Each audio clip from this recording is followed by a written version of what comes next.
예, 오늘의 증시 브리핑 시작하겠습니다. 오늘은 우리 증시는 휴장이었고, 아시아 증시는 이제 대부분 다 휴장 없이 열렸죠. 보시다시피 이제 중국 증시가 좀 부진했고, 일본은 약간 빠졌고, 뭐 이제 베트남은 거의 보합 정도였는데, 호주라든가 동남아 증시는 좀 올랐습니다. 특히 이제 주목해서 볼 게 이제 대만 증시인데, 왜 대만 증시를 보냐면, 아시아 증시에서 유난하게 외국인들 매도가 많았던 국가가 대만이거든요.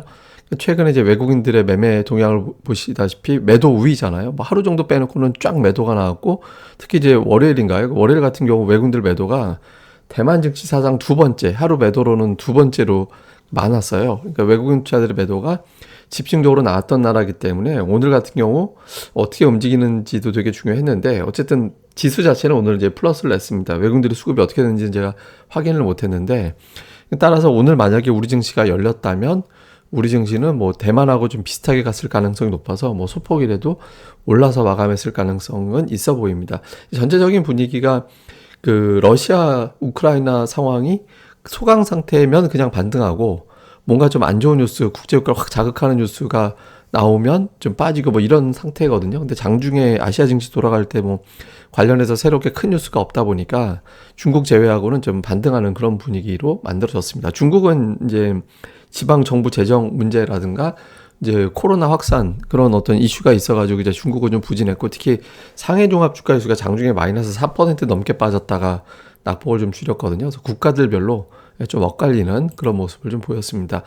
국제유가는 뭐 계속 올라가고 있는데, 일부에서 뭐 200달러, 뭐 심지어는 300달러 얘기 나오고 있고, 이번 제재가 확정이 되면서 국제유가 150달러로 가는 거를 열어준 거 아니냐, 그러니까 이런 분석도 나오고 있습니다. 그래서 유가는 뭐 계속해서 올라가고 있기 때문에 뭐 아시아 증시가 올라간다 하더라도 오늘 반등폭이 제한될 수밖에 없는 그런 상황이었는데, 오늘 그 일부에서는 이제 제재 나올 게 더 없지 않나 이런 주장도 있거든요. 그러니까 지금 미국이 제재를 하고 영국도 제재를 했는데 그 외 서방 국가들은 제재하기가 현실적으로 어렵잖아요.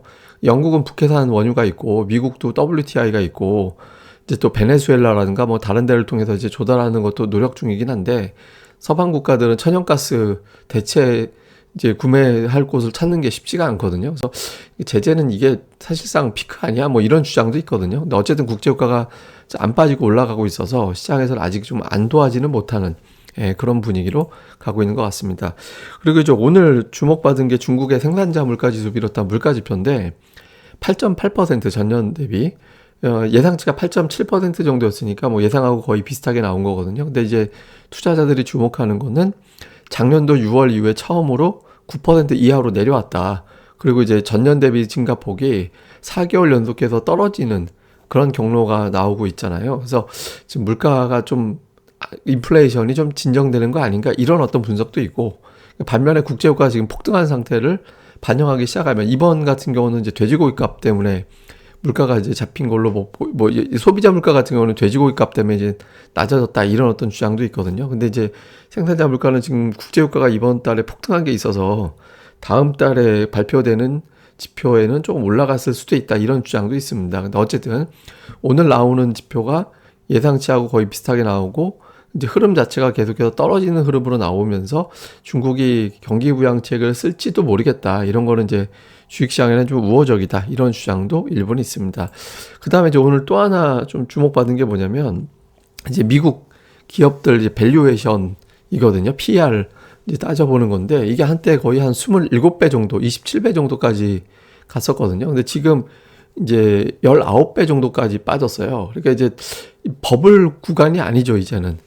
버블이라고 얘기할 수 있는 구간은 이하로 좀 내려왔기 때문에 이 시장 상황을 핑계로 이제 버블이 사실상 깨졌다. 그래서 이제 미국 주식도 가격 매력이 있는지까지는 잘 모르겠는데, 지금 주가 정도면은 좀 싸다라고, 종목들별로는 좀 싼 주식도 생긴 거 아닌가? 그러니까 이런 의견들도 있거든요. 그래서 지금 뭐 러시아라든가 이런 어떤 문제를 자꾸 바라보긴 하지만 종목들별로 보면 반등할 거리가 좀 생긴 정도 아닌가? 20배 이하로 내려왔기 때문에. 그래서 이런 부분들이 이제 좀 가동이 되면서 유가보다는 이제 좀 주식을 바라봐야 될 것 같다. 뭐 이런 어떤 분석도 오늘 일부에서는 좀 제기가 됐습니다.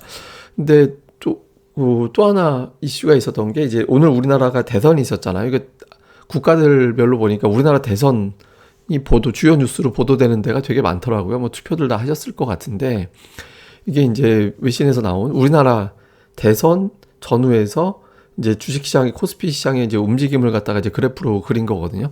그러니까 빨간색 선이 이제 이번 건이고, 그 다음에 이제 이 검은색 선으로 보이는 게 평균치인데, 대선 전분을 보면 직전에 뭐 좀 올라온다 이건 있었지만 어쨌든 방향 자체는 대선 전에 좀 빠지고, 대선 직후에도 조금 빠졌다가 그 이후에 이제 올라가는 그런 경향을 보이고, 그 이후에는 뭐 그때그때 경제 상황에 따라 좀 다른 그런 모습을 보이긴 했거든요.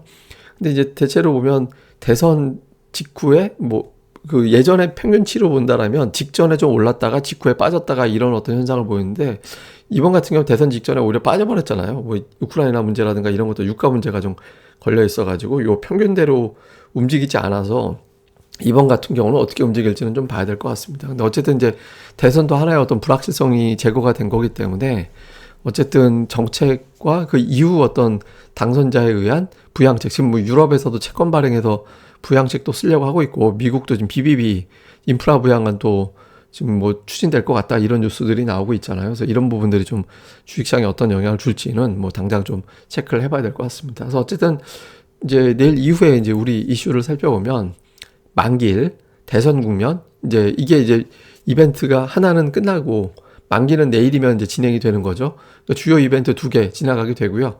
내일 저녁에 중요한 미국의 이제 물가지표, 다음에 이제 금요일에 코스피 200 지수 변경 이런 것들이 나오면서 수급의 어떤 변곡이 나올 가능성이 있거든요. 그래서 이제 내일 이후에 주식시장의 어떤 방향이 조금 달라지게 되는지, 외국인들 수급에 변화가 생길 수도 있어서 요거 좀 중요한 어떤 이벤트가 되고, 다음에 또 하나는 국제유가가 130달러 찍었다가 이제 그 아래로 내려와서 이게 이제 밀렸는데 다시 130달러 언저리까지 왔잖아요. 근데 130달러 다음은 140달러라고 안 봐요, 사람들이.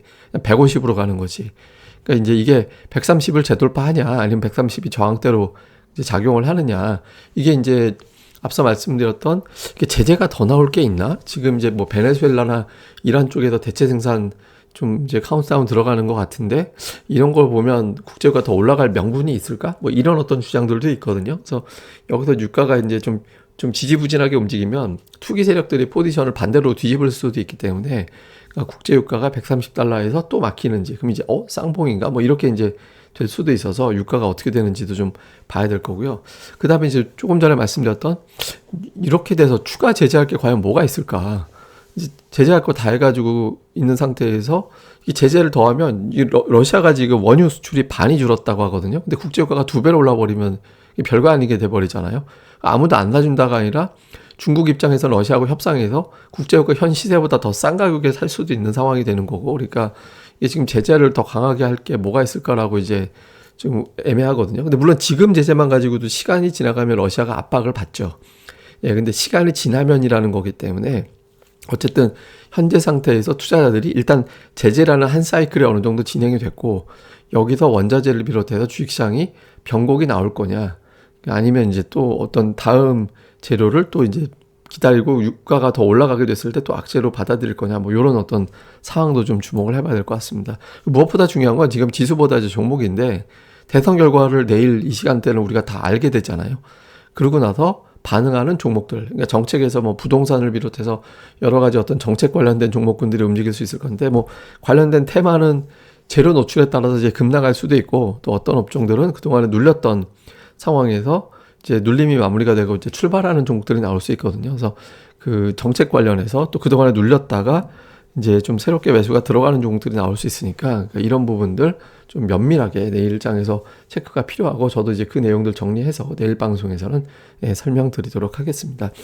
오늘 뭐 우리 증시가 안 열려서 아시아 증시랑 오늘 주요 차트라든가 이런 것들 중심으로 설명드리는 시간으로 만들어 봤습니다. 예, 그럼 하루 잘 보내시고요. 저는 또 다음에 뵙겠습니다. 그리고 구독하기와 좋아요 많이 부탁드립니다. 감사합니다.